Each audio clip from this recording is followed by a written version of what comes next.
말씀은 목이 곧아서 하나님의 말씀을 듣지 않는 유다 자손들의 그 멸망에 대한 예레미야의 통렬한 그런 예언이 되겠습니다. 지금 예레미야서 전체가 유다 자손들의 멸망에 대한 내용을 담고 있습니다. 담고 있는데 이 내용이 전부 다 그 시리즈로 이렇게 되어져 있습니다. 가장 사악한 왕 그 므낫세 때부터 시작해가지고 그 하나님을 인정도 하지 않고 알지도 못하고 그리고 그 썩은 지팡이, 갈대 지팡이, 애굽을 의지하는 이런 그 하나님을 의지하지 못하고 애굽을 의지하는 이런 백성들에 대해서 어떻게 멸망할 건가를 설명을 해줬는데 간단하게 이 그릇 있죠, 옹기 그릇. 이 옹기 그릇이라고 하면 이제 그 많은 그릇이 있지만 그 약 한 30cm 정도 되는 그리고 이 호리병 아시죠? 이렇게 주둥이가 좁아서 이제 몸뚱아리 이렇게 큰 이 병을 이제 말합니다. 이건 이제 물그릇인데 주로 거기에 이제 물을 담는 이제 그런 그 이제 그릇들이죠. 쉽게 말하면 물병인데 이런 그 그릇을 가지고 토기장이가 빚어놓은 그 그릇을 가지고 그 보는 앞에서 민족의 지도자, 제사장, 종교 지도자, 정치인 다 불러다 놓고 예레미야가 그걸 깨트립니다. 깨트리면서 너희 민족은 이렇게 깨질 거다. 그런데 이제 그 다음에 해석이 중요합니다. 깨지고 난 다음에 그 다음에 어떻게 되느냐 이거죠. 깨지고 난 다음에 어떻게 되느냐. 이거를 다시 붙여도 물그릇으로 사용할 수 없죠. 깨진 그릇을 아무리 조각조각 갖다 모아서 붙여놓는다 할지라도 물그릇으로는 사용하지 못한다. 그러니까 하나님 앞에서 한번 깨지면 영원히 깨지는 거다. 이거죠. 예. 자, 이게 지금 현재 예레미야서의 예언입니다. 그러니까 선지자는 사명이 있어요. 선지자의 사명이 뭐냐면 예수를 증거하는 게 선지자의 사명이에요. 예수를 증거하는 게. 그러니까 쉽게 말하면 너희 유다 자손들은 이렇게 깨져서 없어지고 새로운 왕국, 다윗의 왕국은 이렇게 토기장이 그릇을 팍 깨가지고 없어진 것처럼 너희들은 없어진다. 다시 말하면 유대 종교는 너희들은 없어질 것이다. 성전이 파괴되고 너희들은 멸망할 거다. 그러나 이제 새로운 그리스도 예수가 이 땅에 오셔서 하나님의 아들이 오셔서 하나님 여호와를 잘 섬기는 백성이 될 것이다. 그래서 우리가 유대인들보다 사실은 하나님 여호와를 잘 섬겨요. 우리 기독교가. 그래서 유대교가 깨져야 뭐가 탄생합니까? 기독교가 탄생하는 거죠. 그리고 유다 왕국이 무너져야 그리스도 예수가 다스리시는 교회가 탄생하는 거죠. 그래서 하나님께서 깨뜨릴 거는 과감하게 깨뜨리신다. 그러니까 이거는 이제 개인 인생의 문제도 마찬가지예요. 인생의 문제도 과거에 있었던 것에 매달려 가지고 사로잡혀 있으면 과거에 사로잡혀 있으면 새로운 발전이 없어요. 새로운 발전을 위해서 인간은 끊임없이 노력을 하는데 특별히 이제 젊은 청년들, 20대 청년들은 새로운 것을 배우기 위해서 받아들이기 위해서 끊임없이 노력을 해야 돼요. 그렇지 않으면 자기 발전이 없어요. 그런데 바로 이렇게 이 유다 자손들로 하여금 그 토기장의 그릇을 바짝 깨트림으로 말미암아서 하나님은 너희를 깬다. 너희 깨는 이유가 뭐냐? 목이 곧아서 하나님의 음성을 듣지 못한다. 그래서 너희들을 망한 족속이다. 이렇게 예언을 하셨어요. 쉽게 말하면은 하나님 말씀을 해석하지 못하고 하나님 말씀을 이해하지 못하는 족속은 목이 곧은 백성이고 하나님 말씀을 듣지 않는 백성이고 그래서 결국은 그들은 망하게 되는 거죠. 그러니까 나라가 망하는 것은 간단해요. 목이 곧고 하나님 음성을 듣지 않으면 망한다는 거죠. 하나님의 백성들 하나님이 멸하신다. 자, 그러면서 어디에 멸하시느냐? 바로 이 도베스의 골짜기, 흰놈의 골짜기, 죽음의 골짜기, 여기에서 너희들이 멸망을 당하게 된다. 이게 그 게헨나, 지옥이죠, 지옥. 거기 이제 그 예루살렘에 가면 그렇습니다. 예루살렘에 가면 예루살렘에서 한 조금 떨어진 곳이 오리 정도, 심리, 한 4km, 2km, 4km 정도 성전에서 한 4km 정도 떨어진 곳에 이렇게 움푹 파인 골짜기가 있어요. 푹 꺼진 골짜기. 푹 꺼진 골짜기에 거기가 이제 뭐 하는 곳이냐면 고대에 그 모세가 이제 그 성막을 만들고 성막을 치고 이제 이 가나안 땅에 들어옵니다. 가나안 땅에 들어와 가지고 성막 제사를 드리다가 이제 예루살렘 성전으로 성막을 옮깁니다. 성막을 옮기는데 이제 솔로몬이 성전을 건축을 하고 정식 제사를 이제 매년제, 그다음에 번제, 그리고 또 매일 제사, 계속 제사를 드리는데 거기에 이제 부산물 있죠.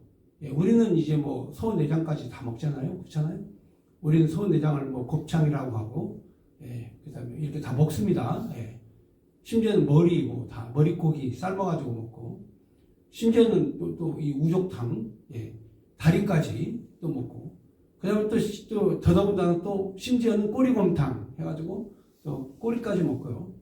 그다음에 소의 가죽은 이제 그 신발 만드는 가죽으로 또 쓰고. 그러니까 소는 하나도 버릴 게 없어요.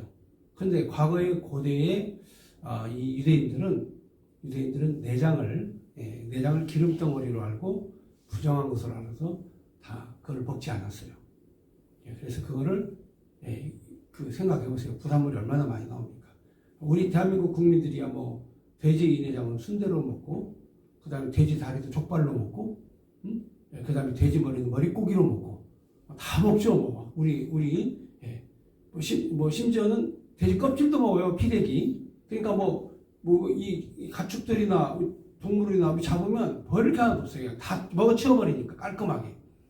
그런데 이 유대인들은 그 전통 예법에 따라서 내장을 버리게 돼 있어요. 레위기서에 보면은 내장은 불태워서 버리는 걸로 돼 있거든요. 그러니까 여러분 그걸 끊임없이 불태워서 태워야 될 거 아닙니까? 그렇잖아요? 매장을 시키든 묻든. 왜냐면은 이게 썩으면 냄새나고 벌레 위생이 안 좋고 그러니까 계속 불을 태우는 거야. 그게 이제 쓰레기 소각장이죠. 쓰레기 소각장. 이게 이제 이게 그 흰놈의 골짜기, 도벳의 사당이 있고, 그리고 죽음에 이르는 골짜기. 이 쓰레기 처리장, 하치장이죠. 그 계곡에는 항상 그 살이 타는 이렇게 연기가 끊임없이 이제 막 나오는 이제 이런 장소죠. 근데 그곳이 말이죠. 알고 보니까 도벳의 사당, 도벳이라 불사라는 뜻입니다. 도벳을 한글로 해석하면 불사르다. 원래 이제 그 아랍어로 페펫이라고 하는 이제 곳인데, 이게 이제 히브리어로는 도벳이, 우리가 지금 도벳이라고 읽는데 이게 불타는 곳, 불태운 곳입니다. 그래서 그곳에서 이제 이 도벳의 사당을 짓습니다. 그리고 거기에서 이제 뭣도 태우냐면 죽은 사람을 이제 화장하는. 원래 유대인들은 이제 사람이 죽으면 동굴에다가 묻어요. 근데 동굴에다가 묻을 돈이 없다. 쉽게 말하면 동굴까지 차지할 만한 돈이 없이 죽은 사람들 있죠. 이 사람들은 매장을 하죠. 그 바로 매장지. 그게 바로 항상 그 불이 타고, 그 다음에 시체가 썩고, 그 다음에 살이 탄 냄새가 나는.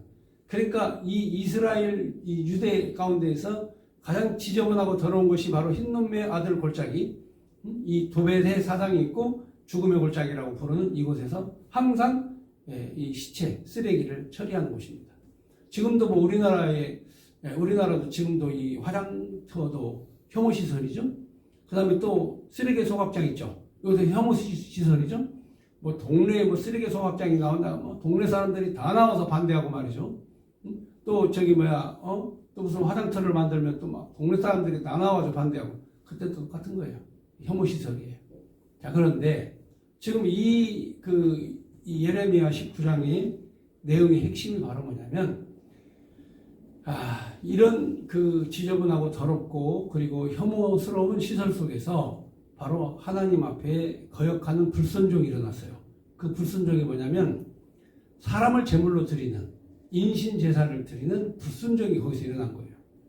그러니까 원래부터 그 흰놈의 아들 골짜기에서는 불신이 일어났지만, 이 불순종은 이 열왕기상에도 기록이 되어 있고 이사야서에도 도벳의 골짜기가 기록되어 있어요. 그게 바로 뭐냐? 인신제물을 드리는, 사람의 아이를 제물로 드리는 인신제물로 드리는 이 곳을 도배소 골짜기 이렇게 얘기를 합니다. 그러니까 생각해 보시면 아시겠습니다만 구약의 모든 제사는 희생의 제사예요. 원래 인신 제사는 아브라함도 드렸어요. 하나님의 명령에 따라 하나님께서 네 아들을 번제의 제물로 바쳐라. 그러니까 고대 사회에서는 흔히 있었던 거죠. 그러니까 인간의 생명이 가장 귀하기 때문에 신에게 가장 귀한 인간의 생명을 드리면 신이 자신들을 보살펴 줄 줄 생각하는 이러한 풍습이 고대 사회에 있었어요. 자, 그런데 하나님께서 바로 아브라함의 아들 이삭을 드리라고 할 때에는 아브라함의 믿음을 시험해 보려고 한 거예요. 테스트. 믿음이 있나 없나, 나를 정말 믿나 안 믿나, 이거를 소중하게 간직한 아들에 대한 번제의 희생의 요구를 하나님께서 테스트한 것이지 진짜 받으시려고 드리라는 건 아니다 이거죠. 그런데 이제 여러분들이 잘 아시다시피 하나님은 우리의 믿음을 시험을 하셔요. 이 사람이 쓸만한지, 이 사람이 하나님의 종으로 쓸만한 제목인지 하나님은 테스트하시는 거죠. 그래서 만약에 테스트에서 불합격하면 하나님은 그냥 버리셔요. 하나님이 버리십니다. 예수님을 따라다녔던 가룟 유다도 바로 예수님과 가장 가까이 있었던 12제자 중에 한 명 아닙니까? 그렇지만 가룟 유다는 자기 생각대로 간 거죠. 자기 생각대로. 그리고 자기 생각대로 가니까 도태되고 버림받고, 그래서 결국은 이 가룟 유다도 흰놈의 아들 골짜기, 여기 도벳의 사상이 있었던 죽음의 골짜기에서 여기에서 목매달아 죽어요. 가룟 유다가 목매달아 죽었다는 기록이 있죠. 바로 그 목매달아 죽은 자리가 바로 여기 죽음의 골짜기, 흰놈의 아들 골짜기, 도벳의 골짜기, 사당이 있는 곳. 자, 이렇게 해서 결국은 하나님을 제대로 이해하지 못하고 하나님을 제대로 믿지 못하면 바로 죽음의 장소. 이것이 이제 신약시대 때에는 게헨나, 신약시대 게헨나, 다시 말하면 지옥이다. 그래서 죽음의 아들 골짜기, 흰놈의 골짜기, 도벳의 사상이 있는 이 골짜기가 신약시대에서는 지옥으로 표시가 돼요. 신약시대에서는 지옥으로 갑니다. 그러니까 저기 하나님을 믿는다, 뭐 예수님의 제자다 하면서도 하나님의 뜻이 무엇인지를 분간을 못하는 사람. 자, 이 사람들은 어디로 가냐면 지옥으로 간다는 거죠. 이 게헨나로 가는 거죠. 그러니까 신약시대에는 이게 게헨나고 구약시대 때는 흰놈의 아들 골짜기, 죽음의 골짜기, 도벳의 사당이 있는 곳이다. 자, 여러분들 이게 하나님께서 왜 이곳을 만들어 놨느냐? 그렇습니다. 하나님께서 이곳을 만들어 놓은 이유가 있어요. 하나님이 누구신지를 제대로 알고 믿고 섬기라고 하는 내용인데 결국은 목이 곧아서 하나님의 음성을 듣지 못하는 자는 가는 곳이다.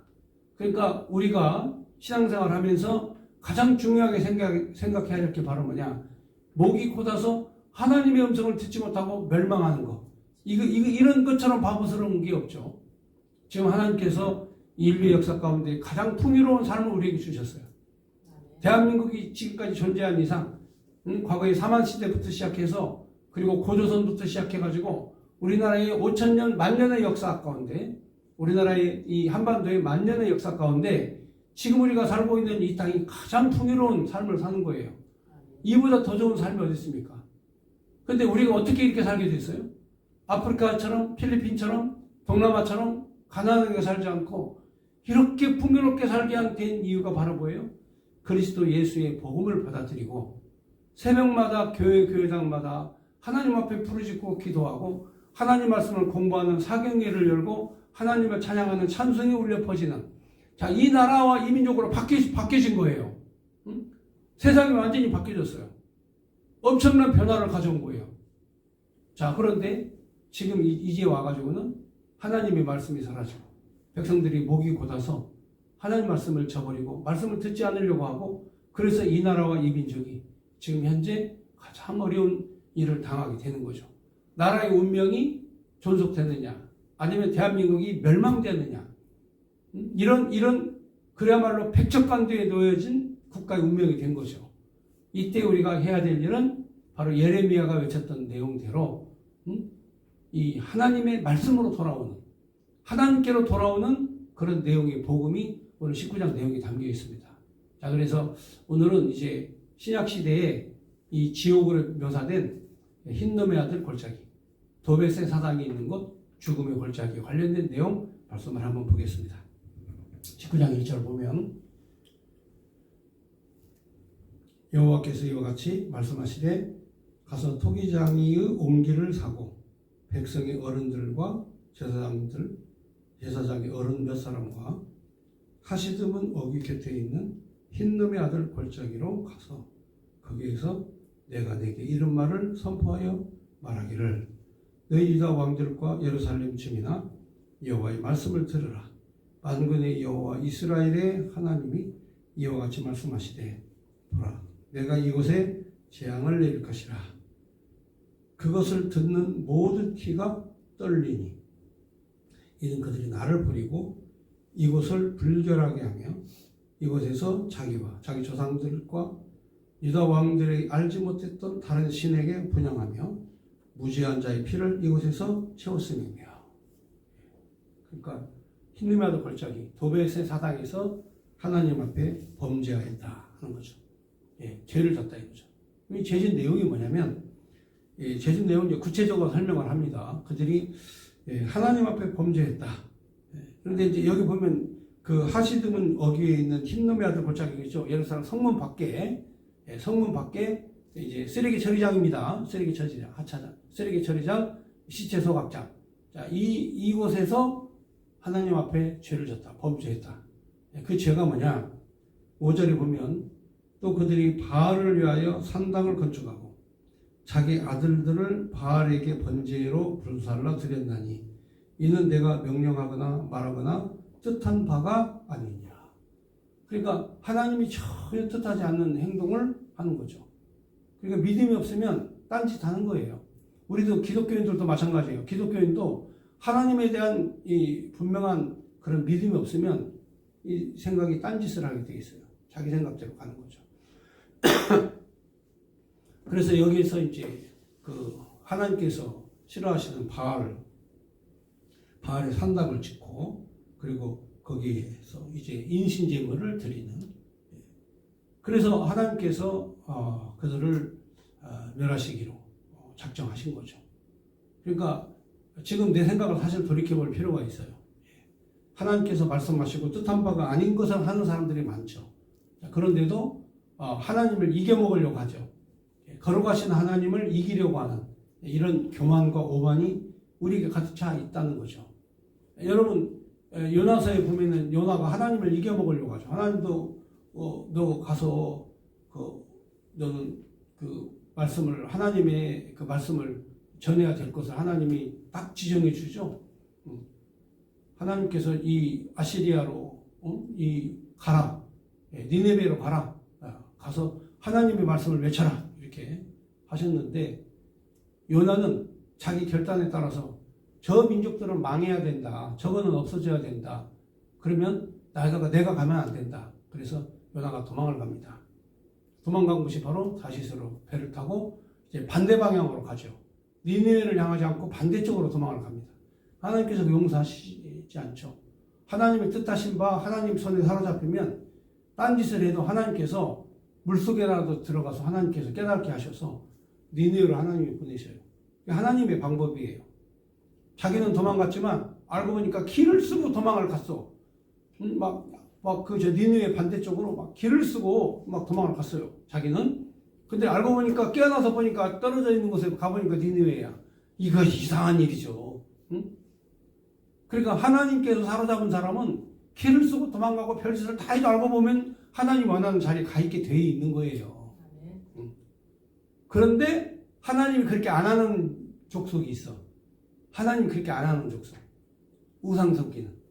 니느웨는요, 하나님을 섬기면서 도망간 이유가 하나님, 저 백성들은 망해야 돼요. 저 백성들은 하나님 백성을 괴롭히는 족속이에요. 응? 요나 선지자는 하나님을 잘 섬기면서도 하나님의 뜻에 반대되는 거역한 행동을 했어요. 그런 사람은 하나님을 고쳐서 쓰신다니까? 그런 사람은 하나님을 고쳐 쓰시죠. 그렇죠? 그런데 처음부터 하나님 모르는 족속 있죠. 응?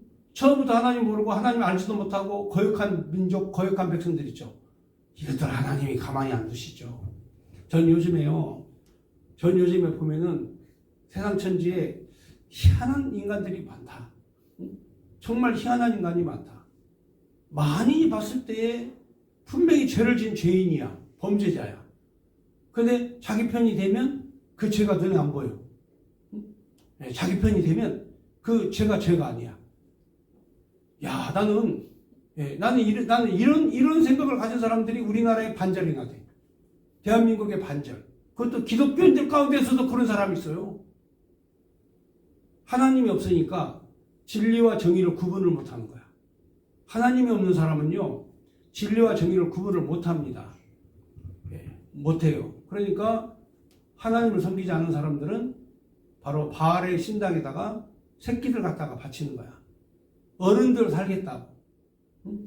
생각해 보세요. 어른들 살겠다고 애들을 제물로 바쳐요? 이게 말이나 되는 얘기입니까, 이게? 그렇잖아요? 그래서, 이 하나님 말씀이 없는 사람들은 사고방식이 정상적이질 않아. 비정상적이에요. 여러분, 이 안 믿는 사람들 있죠? 안 믿는 사람들은요, 믿는 사람들 보면 비정상으로 보이거든요? 안 믿는 사람들은요, 자기 이기적으로 삶을 살고, 자아중심으로 살고, 그렇기 때문에, 이게, 이 비정상적으로 보여요. 믿는 사람들을. 근데 제가 봐도 어떤 때는 믿는 사람들이 비정상적인 사람이 많아. 그 어떤 사람이냐? 이단에 빠진 사람들 있죠. 이게 비정상이야. 이단에 빠진 사람들은요, 이게 자아가 자기를 지배를 해. 나는 구원받고 니들은 다 구원 못 받아. 이렇게 자만해. 교만해. 그래서 교만한 사람들을 보면요, 다 비정상적이에요. 정상이 아니에요. 교만은 패망의 선봉이라고 그랬어요. 그러니까 우리가 살아가면서 사람 볼 줄 알아야 되거든요. 근데 자기 살겠다고 새끼들을 번제의 제물로 바쳐서 불살라 죽이는, 여러분, 흰놈의 아들의 골짜기에서 인신예물 드리는 몰락의 신당이 있는, 여기 또 바알의 신당이 있고 도벳의 사상이 있어요. 근데 거기서 애들을 불살라서 죽이면 비명소리, 이게 바로 지옥의 소리가 거기서 나는 거예요. 그러니까 인간이 사악해지면 그렇게까지 사악해지는 거야. 자기 살겠다고 희생시키는. 그러니까 사업가도 쳐 죽일 놈들이 많아요. 자기 하나 살겠다고 많은 사람 희생시켜가지고 부자가 된 그런 사업가도 있어요. 그런데 여러분 한번 생각해 보세요. 대기업이 말이죠. 많을수록 주변 사람도 다 같이 잘 살아요. 자, 우리가 이 삼성전자에서 노동자가 하루에 일을 하면 월급이 일당이 얼마나 될까? 삼성전자 여기 가면 저는 봉급을 그렇게 많이 받는 줄 몰랐어요. 삼성전자 여기 많이 그렇게 받더라고요. 그 사람들은 기본이 7천, 8천이고 좀 숙련되고 저기 한 사람은 그 월급이 1억 가까이 돼요. 연봉이. 그러니까 한 달에 이 월급이 거의 800만 원씩 이렇게 수입이 들어온다는 거죠. 그런데 똑같이 8시간을 일을 해도요. 똑같이 8시간을 일을 해도 이런 조그마한 중소기업의 생산업체 일하는 사람들 가면 150, 200밖에 못 받아요. 똑같이 8시간을 일을 해도. 그러면 어떤 사람은 막 800씩 막 그렇게 받고 어떤 사람은 150, 200 받고. 여러분 이게 똑같이 일을 해도 차이가 나죠. 그렇죠? 이게 불균형이죠. 그렇잖아요? 그러면 아프리카에 가서 애기가 아프리카에서 벽돌을 찢는 노동을 하는데 제가 하루 종일 해서 한 달 임금을 계산해 봤더니 한 달 임금을 계산할 때 전부 다 8,000원에서 9,000원 밖에 안 돼. 아프리카의 어린이가 일을 하는데 한 달 내내 돈을 벌면 한 달 내내 돈 일주일에 1달러 그냥 한 달 내내 그 고사리 손으로 벽돌을 찍는데 겨우 그렇게 번단 말이죠. 그렇다면 여러분 사람이 똑같이 일을 하고 노동을 해도 어디서 태어나서 어떤 직장에서 일하느냐에 따라 다르잖아요. 그렇지 않습니까? 차이가 있죠. 똑같이 노동을 해도. 그렇다면 내 주변에 사람들이 다 함께 잘 살면 나도 잘 살게 되어 있어요. 내 주변 사람들이 부유하게 살면 나도 잘 살게 되어 있다니까요. 그게 사는 논리예요. 그러니까 기독교는 전체의 공동체가 다 함께 잘 사는 그런 방법으로 설계된 그게 바로 기독교 공동체예요. 그런데 공산주의는 다 같이 못 사는, 다 함께 잘 사는 사람 돈을 다 뺏어가지고 가난한 사람 다 나눠주면 부자 될 것 같죠. 그렇지만 그렇지 않아요. 경제가 더 나빠져요. 왜? 공산주의 이론은요, 일을 하지 않아요. 일을 하지 않아도 국가에서 먹여 살려주니까. 특별히 그런 나라가 어느 나라냐? 베네수엘라. 베네수엘라는 세계에서 석유 매장량이 가장 많은 나라거든요. 그런데도 가장 가난하게 살아. 왜? 그들은 다 함께 못 사는 곳으로, 가난한 곳으로 맞춰준 거야. 사회 구조가. 정치를 잘못한 거죠. 그래서 바로 이 공동체에서 다른 사람의 생명을 빼앗아서 나 행복해진다고 하는 논리는 가장 나쁜 논리예요. 그러나 기독교 논리는 뭐예요? 기독교 논리는 내가 희생하는 거야. 예수님께서 십자가에서 내가 희생해서 살리는, 내가 죽어서 생명을 살리는, 이게 기독교란 말이에요. 그러니까 이게 국가뿐만이 아니라 가정도 마찬가지예요. 가정도 저 사람의 등골을 빼먹는 게 아니라 내가 뭔가의 희생을 통해서 저 사람을 세워줘야 된다. 이게 가정이 잘 되는 원리예요. 가정이 잘 되는 원리. 우리나라 가정들이 왜 튼튼하고 견고하게 된 줄 아십니까? 바로 부모들이 희생해서 자녀들을 잘 되게 만드는. 그리고 나중에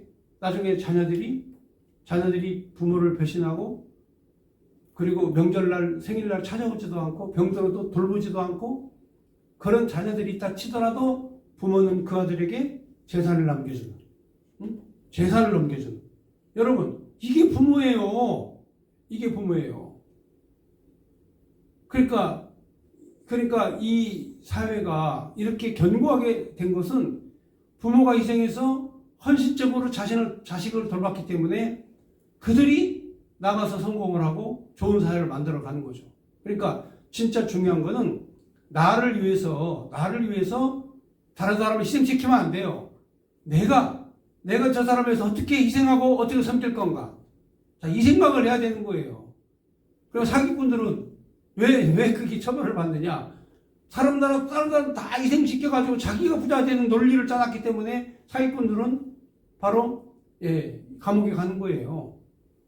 그러니까 오늘 우리가 여기 보면 이 바알신은 자기 살겠다고, 자기 잘 되겠다고 힘없고 나약한 어린 생명들을 제물로 바치는 이런 범죄 행위는 하나님이 도저히 용납하지 않는 것이다 하면서 예레미야 선지자가 가르쳐 주는 거예요.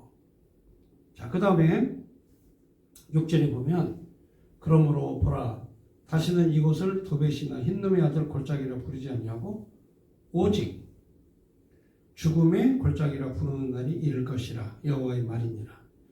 내가 이곳에서 유다와 예루살렘의 계획을 무너뜨려 그들로 그 대적압과 생명을 찾는 자의 손이 칼에 엎드려지게 하고 그 시체를 공중에 세워 땅의 짐승 밥이 되게 하며 이 성읍으로 놀람과 조림거리가 되게 하리니 이 그 모든 재앙으로 말미암아 지나는 자마다 놀라며 조롱할 것이며 그들이 그들의 원수와 그들의 생명을 찾는 자에게 둘러싸여 공격에 빠질 때에 내가 그들의 아들의 딸의 살을 먹게 하고 또 각기 친구의 살을 먹게 하리라 하셨다 하고.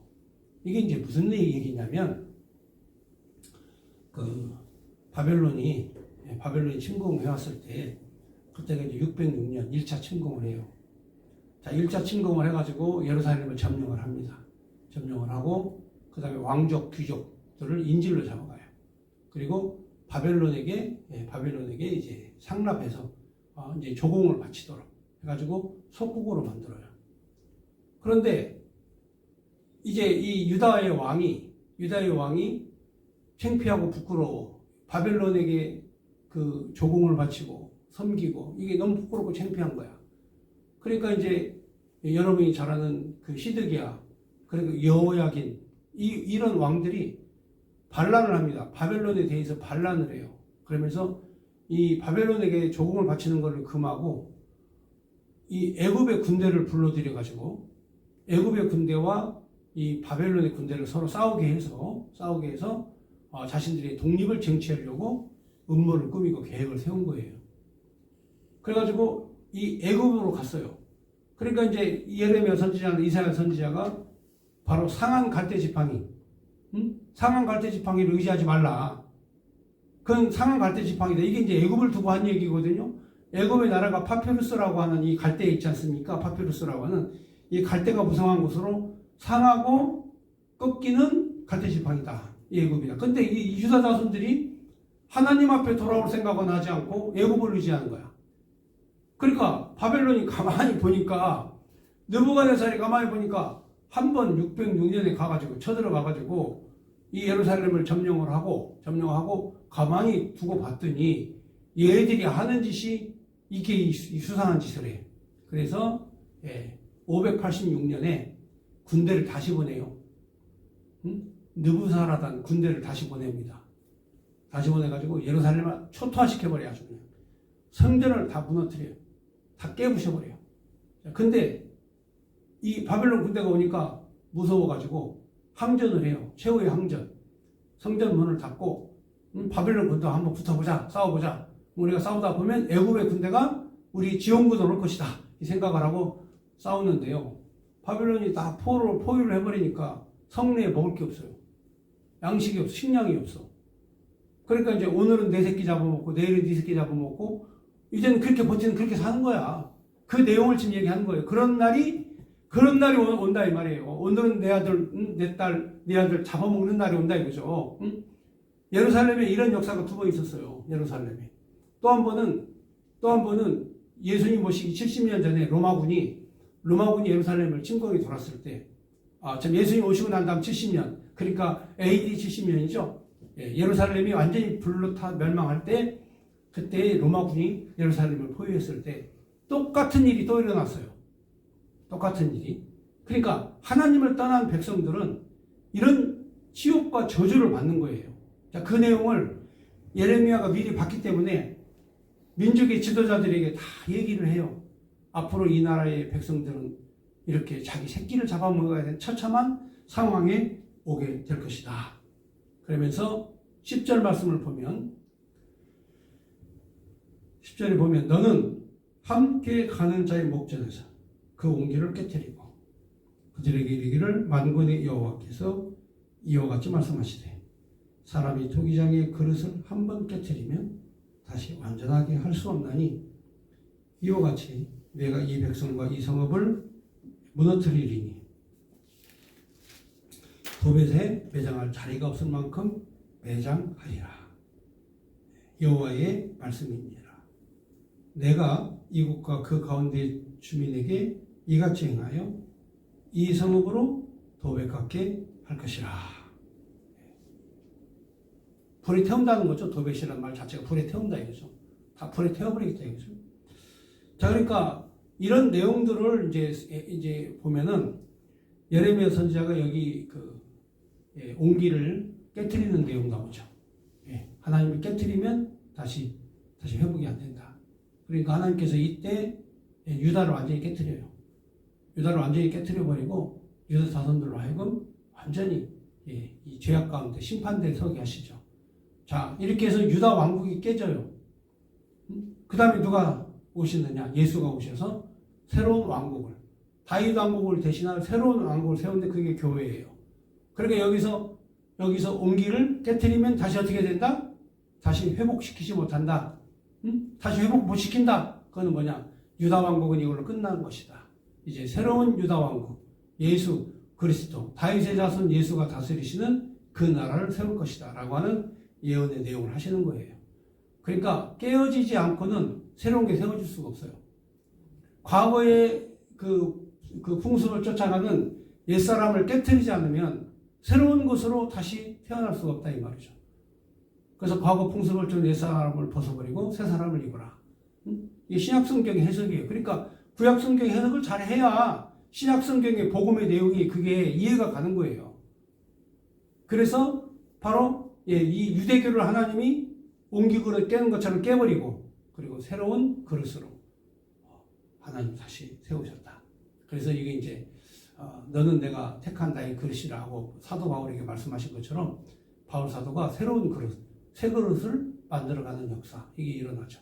그러니까 과거의 것이 깨졌다고 아쉽게 생각할 거 하나도 없어요. 과거에 내가 돈 좀 있었고 뭐 재산이 좀 있었고 내가 좀 잘 나가는 사람이고 깨지 아무 상관없어요. 더 잘 된 거야. 깨져야 새로운 것이 생기거든. 그런 비결을 모르는 사람들은요, 깨진 거야 시험하시고 그거 갖다가 붙여놔갖고 물 집어넣어봐야 다 새. 안 돼. 응? 그러니까 새 그릇으로 채우는 하나님의 역사를 이해를 해야 오늘의 삶이 재미가 있어요. 그러니까 옛날에 살았던 삶이 행복하고 좋았고 뭐 가지고 있어도 아무 의미 없어요. 어떤 분이 내가 참 존경하는 분이 좀 기업인이에요. 기업인인데 그분이 저한테 이 청자 그릇 고래 청자가 빛이 1000년이 가거든요.